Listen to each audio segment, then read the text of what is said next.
Okay, hi, hello, it's me, McKenna. What's up? On today's episode of Hee Hee, it's McKenna. McKenna is cooking again and making kimchi pancakes. One of my favorite quotes that has stuck with me the most is, "Sometimes the greatest things smell like bitter death, but taste like sweet life." And yes, I, McKenna, may be the person who coined that quote. And yes, it is also definitely not as deep as it seems. It is actually literally about the glory that is kimchi. If you don't know, kimchi is a spicy fermented Korean cabbage. It's full of probiotics and garlicky, tangy deliciousness. And while the scent of fermentation may be off-putting at first, the depths of flavor within are absolutely worth the embarrassment of smelling like a big ol' fart when you bust open a jar of this stuff. So the point of this video isn't to give you a perfect, authentic kimchi pancake recipe, but rather to raise awareness about the just delicious,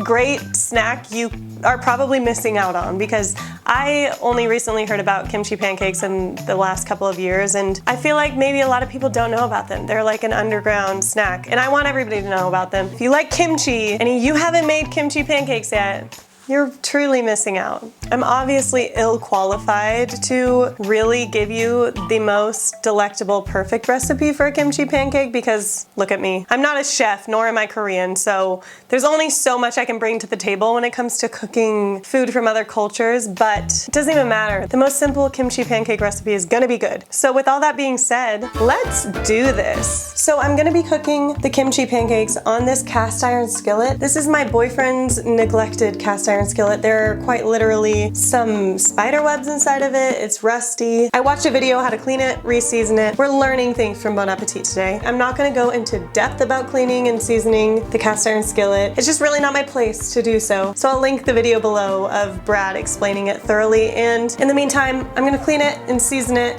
and we'll move on. My cast iron skillet has finished seasoning. I should actually take it out of the oven. It's just been sitting in there for a minute. Boom. This recipe is actually pretty much the recipe from Bon Appetit's website. It's pretty simple. This is just such a great snack to have when you're like craving some savory, good umami flavors. This is it. So I just have a jar of kimchi that I found at the grocery store. This is just from a regular old grocery store. You can probably find a more authentic, fancy kimchi if you like. This is just like a dumbed down version of probably what could be a very authentic, great thing. So we're gonna start off by combining half an egg. I've already separated the egg. A half a tablespoon of soy sauce. Also about a half a tablespoon of kimchi brine. Just dump the juice right out of the jar pretty much. Some water in there as well, just for moisture. So you're just gonna whisk up those liquids till it becomes a liquid consistency. It's already a liquid consistency, but combine them together. Did I mention I have the recipe? So I've added just under a half a cup of flour. Next we're gonna throw in our green onions, around 1.5 stalks, as well as about 3/4 cups of kimchi. 3/4 cups, is that how you say that? Also I did set aside some scallions for the topping,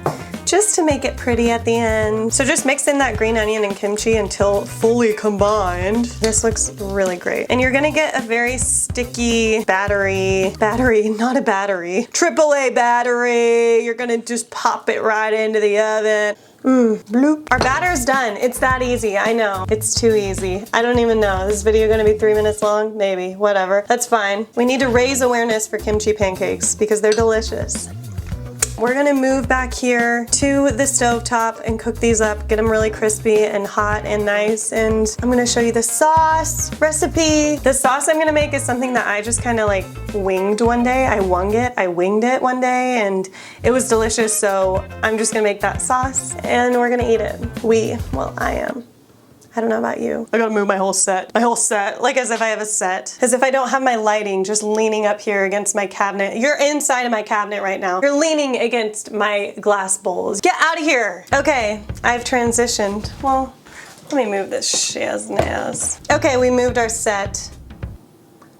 Anyway, you're gonna need to grab the tiniest pan you own to make the sauce. We're gonna make the sauce before we cook up the kimchi pancakes so everything's hot and fresh and delicious and crispy and delectable. Get this tiny little boy. It looks big here, but it's actually really tiny. I have a pretty small head relative to like my boyfriend's head, which is actually giant. So this is a really tiny, tiny pot. You're gonna turn the heat on to, I don't know, medium, sure. 3 simple ingredients here for the sauce. Let's throw in about 2 tablespoons of low sodium soy sauce, half a tablespoon to a tablespoon of rice vinegar, depending on how vinegary you like things, as well as a couple of drops of sesame oil. I'd say about half a teaspoon of the sesame oil. This is what's gonna bring the flavor of this sauce home. It has a great nutty deliciousness. Just bring this up to heat. It tastes perfect. So go ahead and set that pot aside and we're gonna move on with our cast iron skillet to cooking the kimchi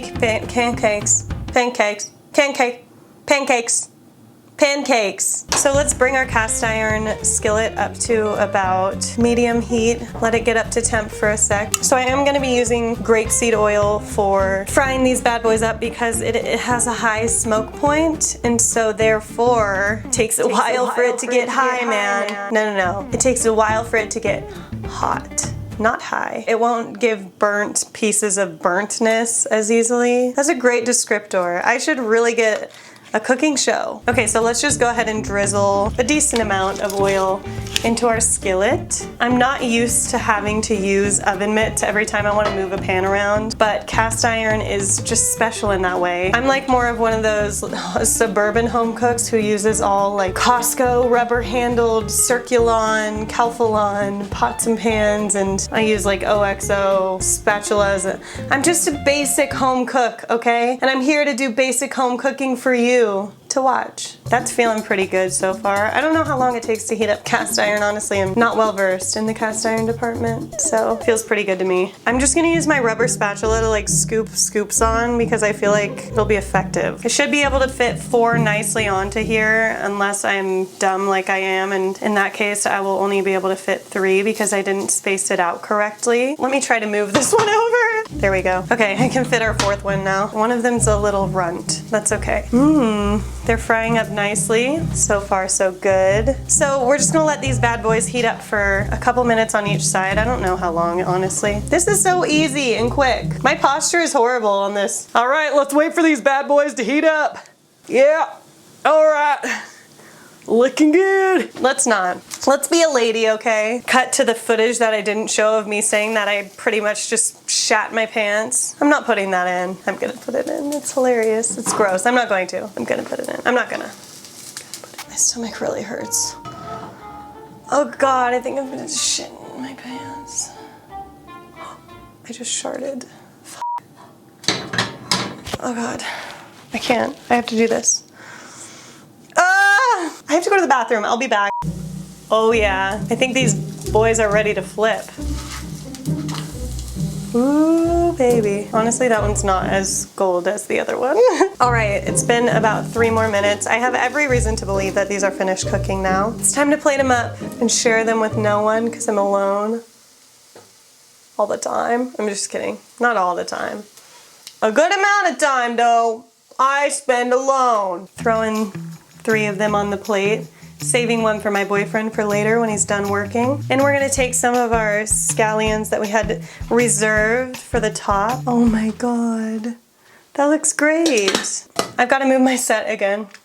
I'll meet you over there. We officially have our kimchi pancakes. Yum, look at this. I'm eating it with my hands because it just feels right. Okay, let's go in for a dip. That's exactly what I want.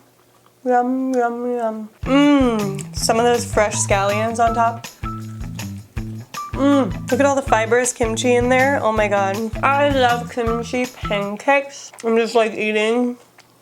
You're just like watching. I know what you're thinking. McKenna, pancakes are supposed to be sweet. Don't be closed-minded. Pancakes can be salty all they want. These are so good. I ate them with my fingers because I feel like they're a finger food. That might be disrespectful. I don't know. It's a good finger food snack. It's tangy, it's squishy, it's fibery. That doesn't sound like a good way to describe it. It's just this really good thing that happens. Let me just show you something. You see that texture? It's like, I was gonna say these are vegan, but there's literally egg in the batter. They're definitely not vegan. They're just good. Try them. And that's all I have for you. If you liked it, please give it a big old thumbs up. Comment below if you have had kimchi pancakes, if you like them. Comment below everything I did wrong in this video of making kimchi pancakes. Comment below everything I did right in this video of making kimchi pancakes. I don't know. If you don't like this video, I have to say dislikes aren't allowed on my channel, so don't dislike it because it's not allowed. And also please subscribe. I like having subscribers. I think it's cool, so you should do it. And what I think is cool is objectively cool. So therefore, you should subscribe. Okay. Thanks for watching. Love you so much. I'm gonna link the recipes below, and I'm gonna stop showing my midsection. This isn't my midsection, this is pure breast.